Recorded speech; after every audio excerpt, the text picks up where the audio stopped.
Assalamualaikum warahmatullahi wabarakatuh. Pada kesempatan kali ini kita akan membahas tentang budaya dan subbudaya yang akan mempengaruhi tentang perilaku konsumen dalam eh, menjalankan sikap konsumtif mereka. Jadi dalam eh, mengonsumsi barang, secara sadar atau tidak sadar konsumen itu sebenarnya melibatkan menggunakan nilai-nilai yang ada dalam budaya mereka untuk membeli barang yang mereka butuhkan. Tuh. Nah, kita lihat dahulu sebenarnya apa sih definisi dari budaya itu.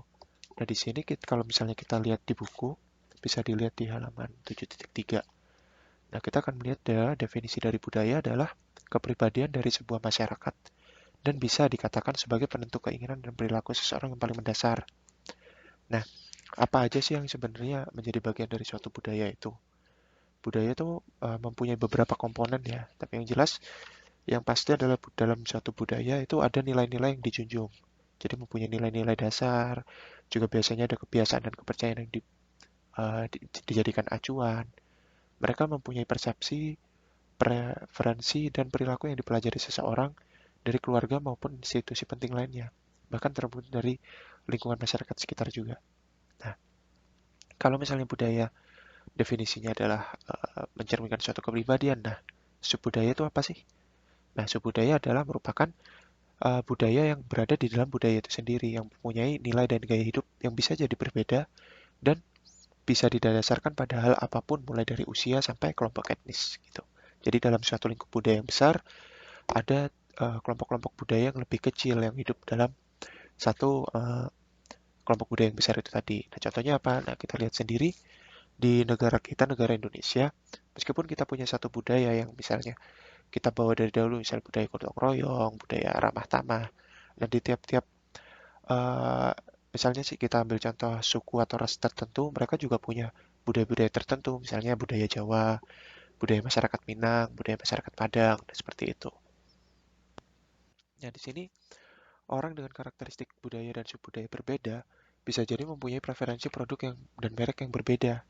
Nah, nanti untuk lebih jelasnya bisa kita lihat di contoh pada eh, halaman yang selanjutnya.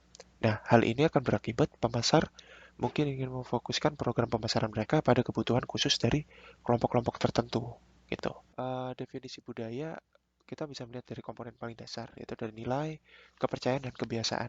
Nah, tiga komponen paling dasar ini akan mempengaruhi pada sikap dan perilaku dari tiap-tiap orang. Nah, akhirnya dari ketiga komponen ini yang akan membentuk sikap dan perilaku seseorang, sikap dan perilaku akan membentuk konsep diri dari seseorang tersebut. Nah, apabila tiap-tiap orang berkumpul, maka konsep diri dari pribadi cenderung akan berkumpul dengan konsep-konsep diri yang sejenis atau bisa diterima satu sama lain. Nah, ini akan membentuk jati diri dari sebuah kelompok gitu. Kita bisa lihat di sini unsur budaya itu apa aja sih? Kita bisa lihat di halaman karakteristik budaya di halaman 7.6. Nah, kita bisa lihat karakteristik budaya yaitu budaya itu ditemukan. Yang jelas budaya itu merupakan sesuatu yang ditemukan yang dimulai dari seseorang atau kelompok. Nah, gitu. Kemudian yang kedua adalah budaya dapat dipelajari. Yang ketiga adalah budaya diyakini dan disebarluaskan secara sosial. Yang keempat, budaya-budaya itu serupa tapi nggak sama. Nah, contohnya di tempat kita um, setiap negara pasti punya makanan pokok kan. Nah, tempat kita makanan pokoknya nasi.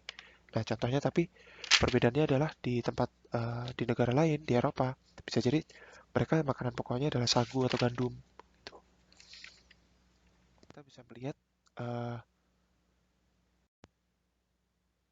ada perbedaan dalam nilai-nilai budaya. Nah, di sini budaya itu berkaitan dengan norma-norma. Nah, norma itu apa sih? Yaitu apa sih sikap-sikap yang boleh dilakukan, baik nggak dilakukan, buruk nggak, tindakannya boleh dilakukan atau enggak. Norma ini biasanya dibagi menjadi dua, yaitu norma tertulis atau enacted norms dan norma tidak tertulis atau cursive norm. Nah, norma tertulis di sini biasanya contohnya itu baik norma agama, norma susilaan, norma hukum, norma kesopanan. Ini biasanya kalau misalnya di agama kita udah punya pedoman, misalnya untuk yang muslim kita punya Al-Quran untuk harus tindakan apa aja yang boleh dilakukan, tidak boleh dilakukan. Norma hukum jelas kita punya pasal-pasal undang-undang yang menjaga tiap tingkah laku per orang. Nah, tapi contohnya ada juga norma tidak tertulis. Norma tidak tertulis seperti apa? Seperti norma kesopanan, kesusilaan, dan ada juga kalau misalnya di buku dijelaskan ada custom, ada more, ada conventions. Nah, kalau custom adalah norma yang diturunkan dari masa lampau yang mengatur dasar kehidupan sebagai pembagian pekerjaan dalam rumah tangga. Itu udah budaya ya, misalnya ibu masak, bapak benerin kabel, ibu bersih-bersih rumah. Tuh.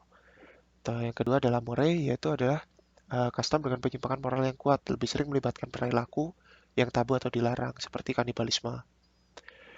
Nah, yang ketiga adalah conventions, yaitu norma yang berdasarkan pada tingkah laku dalam kehidupan sehari-hari. Nah, aturan ini berhubungan dengan seluk-beluk perilaku konsumen, gitu. Kemudian, nah ada juga dalam nilai budaya itu ada yang namanya mitos. Nah, ini kan biasanya di tiap-tiap masyarakat punya kepercayaan sendiri-sendiri ya. Mereka punya idealisme, punya nilai masyarakat sendiri-sendiri.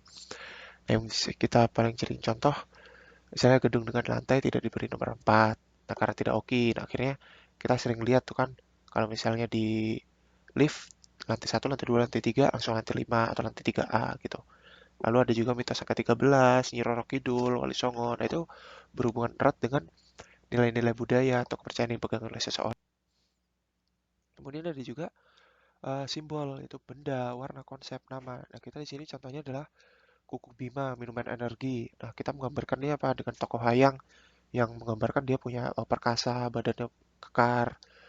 Lalu dijelaskan dengan warna merah supaya, wah, warna merah kan berani tuh, kuat. Nah, konsep-konsep seperti itu merupakan kepercayaan-kepercayaan yang dipegang oleh seseorang. Nah, kita tidak bisa mengartikan, misal di kita menganggap warna merah adalah berani.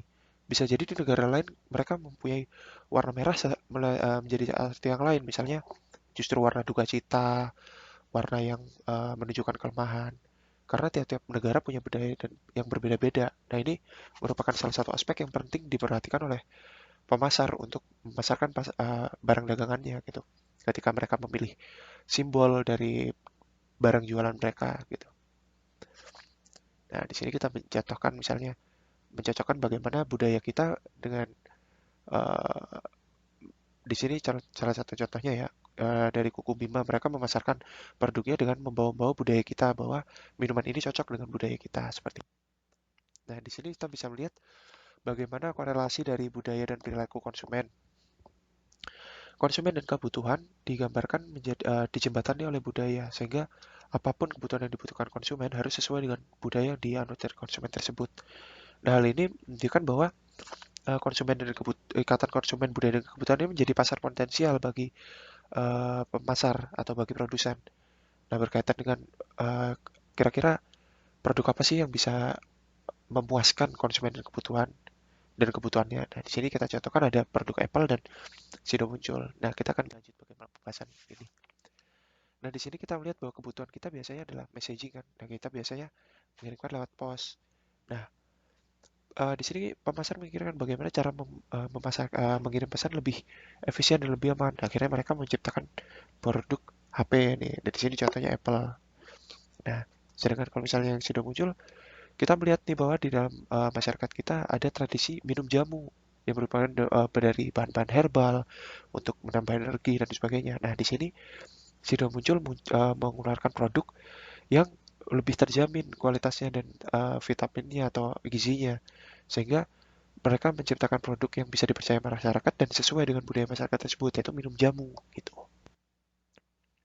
Nah, tapi ada juga selain budaya yang dimiliki oleh lingkup negara itu sendiri, kita juga bisa budaya itu bisa juga dipengaruhi oleh hal-hal yang lain. Misalnya kita mulai terpengaruh budaya masyarakat global. Nah, bagaimana budaya masyarakat global mempengaruhi kita? Ada beberapa media yang bisa mempengaruhi budaya itu sendiri. Misalnya iklan, televisi, musik, radio, komputer. Nah, komponen-komponen ini mempengaruhi bagaimana suatu budaya apabila diperkenalkan dengan budaya lain, mereka bisa terpengaruh tuh oleh budaya tersebut. Gitu. Nah, budaya mempengaruhi konsumen dalam sudut pandang terhadap dirinya dan orang lain. Mereka melihat bagaimana orang lain yang memiliki budaya yang sama dengan mereka mengkonsumsi suatu barang dan misalkan mereka bisa jadi menjadikan orang itu sebagai panutan gitu. Nah, sehingga budaya ini menjadi inspirasi bagi produsen untuk mengeluarkan suatu barang. Nah, untuk mempelajari bagaimana perilaku konsumen terhadap suatu produk, kita bisa melihat di halaman 7.12. Secara umum, perilaku penyerapan produk baru dapat dikategorikan menjadi 5 kategori, yaitu innovators, early adopters, early majority, late majority, dan laggards. Nah, ini kategori ini didasarkan pada tahap mana dari siklus hidup produk tersebut diadopsi. Nah, misalnya inovator nih, dia mengadopsi produk saat produk masih di tahap awal dari tahap introduction. Jadi begitu dikenalkan mereka langsung beli nih. Kemudian early adapters, mereka mengadopsi produk di saat produk berada di antara akhir tahap introduction. Jadi ketika pemasaran udah gembor-gembor, mereka baru beri setelah udah berjalan sekian lama, udah mulai berkurang pengenalannya, mereka baru beri ini. Kemudian kalau early majority adalah mengadopsi produk saat produk berada di tahap pertumbuhan. Jadi ketika pasar mulai menerima, mereka baru mulai beli. Kemudian yang keempat adalah late majority, yaitu mereka mengadopsi di mana uh, produk tersebut sudah berada di titik puncak. Jadi mereka udah berada di tahap dewasa istilahnya. Nah, kemudian yang terakhir adalah laggards, justru baru mengadopsi produk saat produk udah memasuki tahap penurunan gitu. Jadi ini perilaku konsumennya itu berkaitan tentang bagaimana umur produk itu ada di pasaran. Pada tahap awal waktu diperkenalkan, mulai tumbuh, berada di titik puncak, dan waktu udah mengalami penurunan gitu. Nah, di sini kita akan mempelajari tentang segmentasi berdasarkan subbudaya. Tadi kan udah dijelaskan di awal tuh. Kalau subbudaya itu sebenarnya merupakan budaya yang berada di dalam budaya. Nah, di sini dijelaskan lebih detail lagi, yaitu subbudaya merupakan bagian dari budaya yang merupakan kelompok-kelompok yang lebih kecil dan spesifik. Nah, kalau misalnya di buku kita akan melihat ada beberapa segmentasi subbudaya. Itu ada berdasarkan kewarganegaraan, berdasarkan keagamaan, berdasarkan ras atau etnis, berdasarkan geografis, regional, dan umur dan jenis kelamin. Nah, contohnya dari segmentasi subbudaya kewarganegaraan ini apa sih? Contohnya ya, misalnya kita dibedain nih antara warga negara Indonesia, budayanya gimana, lalu kalau Amerika gimana, Italia gimana, Chinese gimana. Nah, kewarganegaraan ini merupakan salah satu subbudaya yang menjadi acuan yang paling penting. Nah, mereka memberi bimbingan nilai yang mereka anut dan apa yang mereka beli. Nah, misalnya kita lihat nih, kalau misalnya budayanya orang Amerika yang doyan beli barang merek Apple, habis itu mereka doyan belanja online. Nah, ini kan salah satu contoh budaya-budaya mereka yang diterima oleh budaya-budaya lain gitu. Dan yang kedua adalah subbudaya keagamaan. Nah, ini ada jelas ya kalau misalnya di sini kita ada contoh kalau orang Islam budayanya gimana, Kristen budayanya gimana, Katolik budayanya gimana, Hindu gimana, Buddha gimana. Misalnya kalau misalnya Hindu di Bali tiap nyepi nggak boleh ada orang keluar masuk Bali, nggak boleh rame, nggak boleh menyalakan lampu dan sebagainya. Kalau misalnya Islam kita tiap Idul Adha budayanya sembelih hewan kurban. Kalau misalnya Idul Fitri kita sungkem dan seperti itu. Kemudian yang ketiga adalah ras atau etnis. Nah, ini subbudaya contohnya kayaknya lumayan jelas ya, nggak usah jauh-jauh ke Afrika atau Amerika lah. Misalnya budaya dari etnis Jawa sama etnis Cina lah, itu paling gampang tuh. Misalnya Jawa, kita masih percaya sama misalnya kalau panen kasih sesajen. Di situ kalau misalnya Jawa lagi, kalau misalnya orang Cina, biasanya mereka itu ngasih angpau kalau misalnya lagi Imlek, kayak gitu. Lalu yang keempat ada geografis dan regional. Ini lebih dicontohkan pada budaya.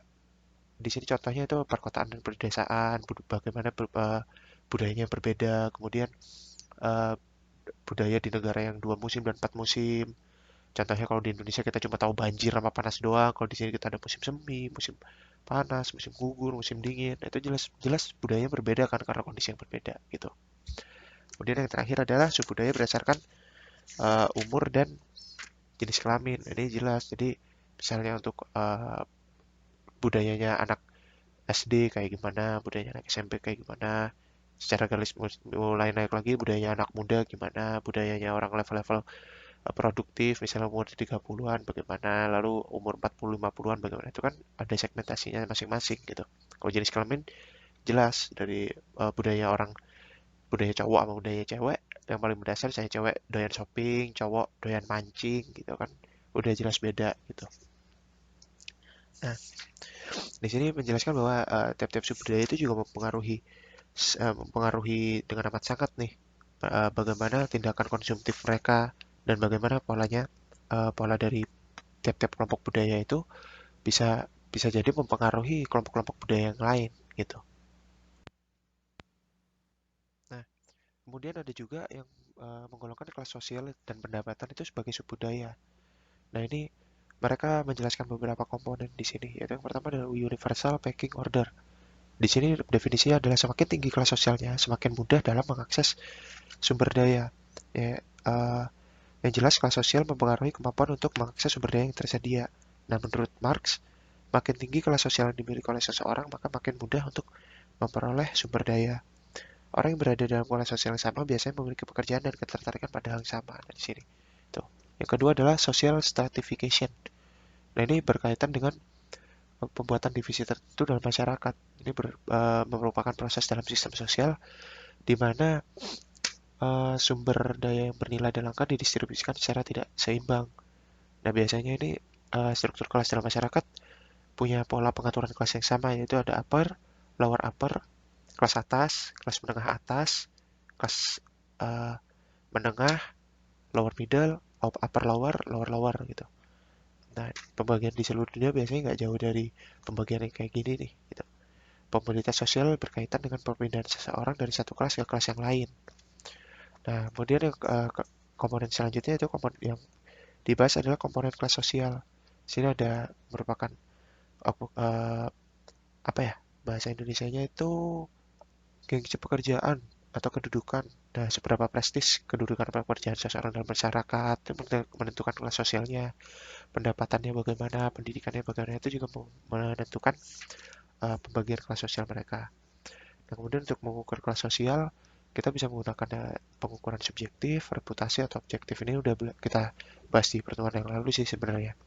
Nah, kemudian ada juga masalah-masalah yang muncul dalam segmentasi kelas sosial. Nah, ini kelas sosial biasanya merupakan cara yang paling penting untuk mengkategorikan konsumen, namun biasanya gagal untuk menggunakan secara efektif. Nah, biasanya kenapa nggak efektif? Ada beberapa faktor, yaitu mereka mengabaikan ketidakkonsistenan status. Nah, juga mengabaikan pergerakan antar generasi, mengabaikan subjektivitas kelas sosial. Nah, maksudnya tiap satu orang memandang kelas sosial orang lain itu berbeda, antara satu orang dengan orang lain bisa jadi berbeda. Kemudian mereka juga mengabaikan aspirasi konsumen untuk mengubah keberadaan kelas sosial mereka. Dan yang terakhir adalah mereka mengabaikan status sosial dari wanita yang bekerja, karena wanita yang bekerja ini masih apa ya, banyak yang menuntut kesamaan hak lah antara pria dan wanita yang bekerja gitu. Nah, di sini kita akan mempelajari tentang Douglas Creed atau grup cultural theory. Nah, di sini si Mary Douglas itu membuat teori bagaimana mengelompokkan orang-orang yang mempunyai pendidikan dan uh, pendapatan yang tinggi, itu bagaimana mereka terkait dengan kelompok-kelompok sosial dan bagaimana mereka lebih terikat pada aturan-aturan yang di luar. Nah, kita bisa lihat ada 4 kotak di sini. Yang kiri atas ini kuadran 1, ini adalah kuadran 2, kuadran 3, dan kuadran 4. Nah, kita akan membahas mulai dari kuadran 1, yaitu di mana menunjukkan masyarakat dengan pendapatan dan pendidikan yang tinggi dengan perilaku yang individualis. Nah, karakter pencariannya diidentikan dengan ambisi pada kekuasaan dan kesejahteraan.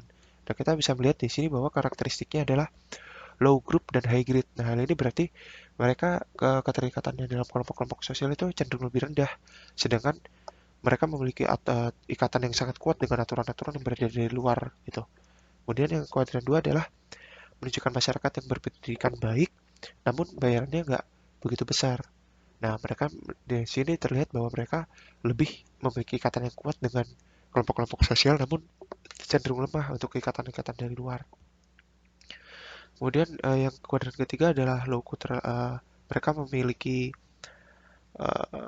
merupakan masyarakat yang uh, memiliki pendidikan yang nggak begitu tinggi, namun pendapatannya sangat tinggi nih.